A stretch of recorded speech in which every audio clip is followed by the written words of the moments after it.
গাজীপুরের সেই ভাইরাল জয়না গাছ কিভাবে যাবেন সেখানে এবং কিভাবে গিয়ে ছবি তুলবেন বিস্তারিত জানাবো আজকের এই ব্লগসে।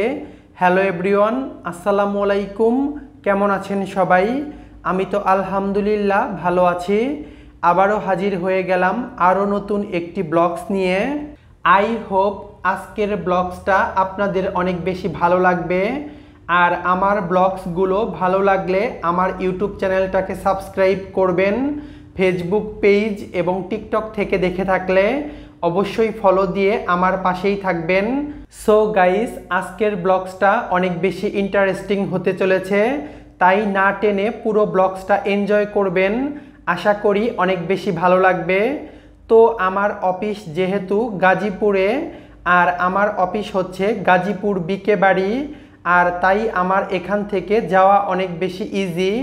আর যেহেতু রমজান মাস, তাই দুপুরবেলা ছুটি হয়ে গেছে, আর অফিস থেকে বের হয়েই সোজা চলে গেলাম জয়না গাছ দেখার জন্য। আর যেহেতু এই জয়না গাছটা অনেক বেশি ভাইরাল, আর তার জন্যই চলে গেলাম দেখার জন্য। আপনারাও এখানে আসতে পারবেন, আর সেই লোকেশনটা আমি আপনাদেরকে আজকে দিয়ে দেব। এখানে এসে আপনারা নিরিবিলি একটু সময় কাটাতে পারবেন, আর প্রকৃতির এই অসম্ভব সুন্দর জয়না গাছটার নিচে বসে দীর্ঘ শ্বাস নিতে পারবেন, যা অনেক বেশি ভালো লাগবে। আর যে কারো মন একদম ভালো হয়ে যাবে।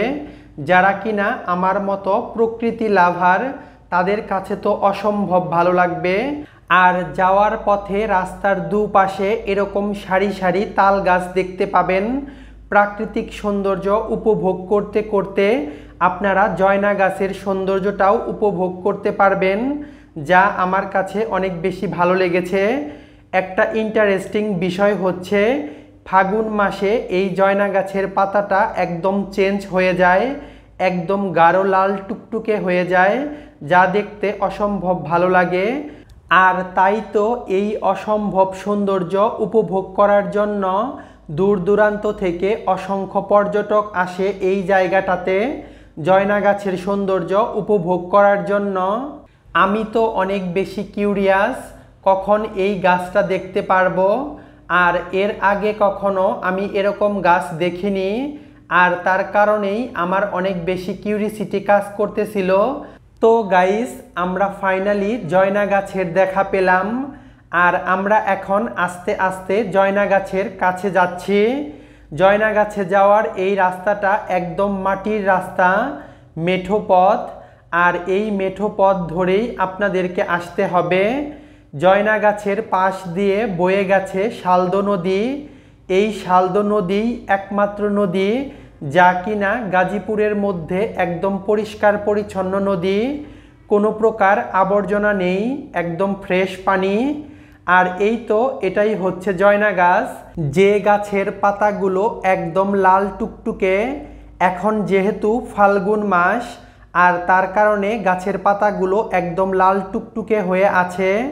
আর এই পাতাগুলো আস্তে আস্তে সবুজ হয়ে যাবে, আর তারপর পাতাগুলো আবার ফাল্গুন মাসে ঝরে যাবে। তখন আবার এই গাছে নতুন পাতা গজাবে, তখনও আবার এরকম লাল টুকটুকে পাতা হবে। এই বিষয়টা অনেক বেশি ইন্টারেস্টিং। গাছটা দেখতে অসম্ভব সুন্দর, আর তাই তো এই অসম্ভব সুন্দর উপভোগ করার জন্য অসংখ্য পর্যটক এসে ভিড় জমায় এই জয়না গাছটার নিচে। আর এখন যেহেতু দুপুরবেলা, তারপরও দেখতে পাচ্ছেন অসংখ্য পর্যটক এখানে এসেছে। আর এই জায়গাটাতে বাইক দিয়ে আসা একদম ইজি। দেখতেই পাচ্ছেন অনেক বাইকার চলে এসেছে এই গাছটার নিচে, আর তারাও এখানে ছবি নিচ্ছে। সবুজের বুকে লাল, সে তো উড়বেই চিরকাল। এই গাছটার নিচে আসলে এটার সত্যতা প্রমাণ পাবেন। এই গাছটার চারপাশে একদম সবুজ ধান ক্ষেত, আর এই গাছটা যেন একদম মাঝখানে টুকটুকে লাল পতাকা। সৌন্দর্যের লীলাভূমি আমাদের এই বাংলাদেশ, নানা বৈচিত্র্যময় প্রাকৃতিক সৌন্দর্যে ঘেরা আমাদের এই মাতৃভূমি। মহান আল্লাহ তাআলা অত্যন্ত নিখুঁততার সাথে সৃষ্টি করেছেন প্রকৃতির এই লীলাভূমি, আর তার মধ্যে এই জয়না গাছ অন্যতম। ফাগুন মাসে এই গাছের পাতা ঝরে গিয়ে একদম লাল পাতা গজায়, আর এই গাছটাতে উজ্জ্বল লাল বর্ণের পাতা গজায়, যা কিনা দেখতে অসম্ভব সুন্দর লাগে। আর এটা হচ্ছে আল্লাহ তাআলার একটা অন্যতম সৃষ্টি। এই জয়না গাছটার নিচে বসলে আপনার মন অটোমেটিক্যালি ভালো হয়ে যাবে। আর গাছটার নিচে অনেক বেশি ঠান্ডা, চারপাশে অনেক বেশি বাতাস, আর সামনে হচ্ছে নদী। বাতাসে গাছের পাতাগুলো একদম দুল খাচ্ছিল, যা দেখতে অসাধারণ ছিল। এবার চলুন আপনাদেরকে বলবো কিভাবে এই জায়গাটাতে আসবেন। যারা ঢাকা থেকে আসবেন তারা সরাসরি গাজীপুর হোতাপাড়া এসে নামবেন, আর হোতাপাড়া থেকে অটো নিয়ে আপনারা সরাসরি চলে আসবেন মণিপুর বাজার। সেখান থেকে অটো নিয়ে আপনারা পশ্চিম দিকে চলে আসবেন পিরোজ আলী বাজার, আর পিরোজ আলী বাজার থেকে চলে যাবেন পিরোজ আলী সরকার বাড়ি মোড়, আর সরকার বাড়ি মোড়ের চৌরাস্তা থেকে হাতের ডান দিকে চলে যাবেন। আর যেতে যেতে আপনারা পেয়ে যাবেন পিরোজ আলী মাস্টারপাড়া সরকারি প্রাথমিক বিদ্যালয়। আর এই প্রাইমারি স্কুল থেকে 50 ফিট সামনে আপনারা পেয়ে যাবেন ইট বিছানো রাস্তা হাতের বাম দিকে। আর ইট বিছানো রাস্তা দিয়ে একদম ডিরেক্ট আপনারা চলে যাবেন পশ্চিম দিকে, আর এই রাস্তা ধরেই আপনারা পেয়ে যাবেন জয়না গাছ। এটাই হচ্ছে এই জায়গাটার এক্স্যাক্ট লোকেশন। আশা করি আপনারা বুঝতে পেরেছেন। আর আমরা এখন ফাইনালি বাসার দিকে রওনা হলাম।